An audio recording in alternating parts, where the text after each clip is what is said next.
بسم الله الرحمن الرحيم الحمد لله رب العالمين الصلاة والسلام على سيدنا المرسلين وعلى آله وصحبه أجمعين. Brothers and sisters, today we will be talking about how to manage constipation, bloating and heartburn during Ramadan. These can be really common problems, so I was thinking it would be a good idea to talk through some simple solutions. Why do people get constipated? People get constipated for a number of reasons. Firstly, there is a dietary change and a change of routine, so your gut needs time to adjust to that. Obviously, if you've been practicing voluntary fasting Rajab and Sha'ban or throughout the year, it will be easy for your body to make that adjustment. One of the key factors is hydration. So lack of hydration is a common cause of constipation. And by hydration, I mean lack of water and juices rather than lack of tea and coffee. So in terms of hydration, you should be aiming for about 2 litres of water between your iftar and your suhoor. You can take coconut water. You can add in some heavily diluted fruit juice. You don't want a full-on juice because it causes fluctuations in the blood sugar. And you need to try and sip it slowly. So that means you don't fill up immediately with a glass of water when you break your fast. Because all you would do is empty your bladder, feel your abdomen feel distended, and you want to go to the bathroom. So you will have some when you break your fast, but you will continue to sip the water throughout the evening. Perhaps keep a water bottle next to you between and take a sip after every 2 rakats also. And again, have some more water at suhoor time. So hydration is very, very, very important, inshallah. And then beyond that, you need to make sure that you have a high fibre diet.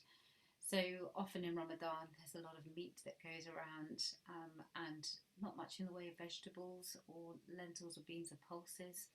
But we should be aiming for about 30 grams of fibre a day. And that would look like perhaps some whole grain bread or some porridge oats, plus fruit and vegetables and salad, ideally with the skin on, because that's where a lot of the you're going to retain the vitamins but also retain a lot of the fibre. And try and go for whole grains in your meals. So if you're having things like rice, make sure it's whole grain, or rotis or whatever you're having, make sure it's whole grain fibre. Try and keep physically active, because being sedentary can also contribute to constipation. So try and make sure you get out for a daily walk. And try not to make a very special diet for Ramadan, because it's not necessary. It's more about cutting back and self-restraint rather than having a special diet with exclusive and new foods that you're not used to. The other things that you can add in as high fibre sources are things like dried fruits, pickled and fermented vegetables, so that there's a whole range of things. You can also add asparagus husk, isabgol or flaxseed or linseed into your smoothies and into your breads, anything that you bake at home. That's an excellent source of fibre as well.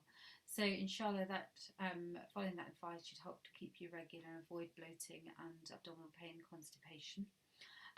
In terms of indigestion, again, it's a really common problem, and it's to do with having a large meal, having a fatty meal that sits around in the stomach for a long time and needs to be processed.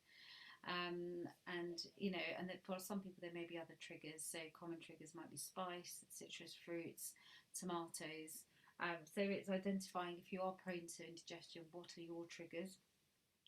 But as general advice, there's obviously always barakah in the sunnah if we follow it. So when we break our fast, the first meal shouldn't be massive. Remember that your stomach has been contracted all day, and it cannot really deal with being filled up immediately.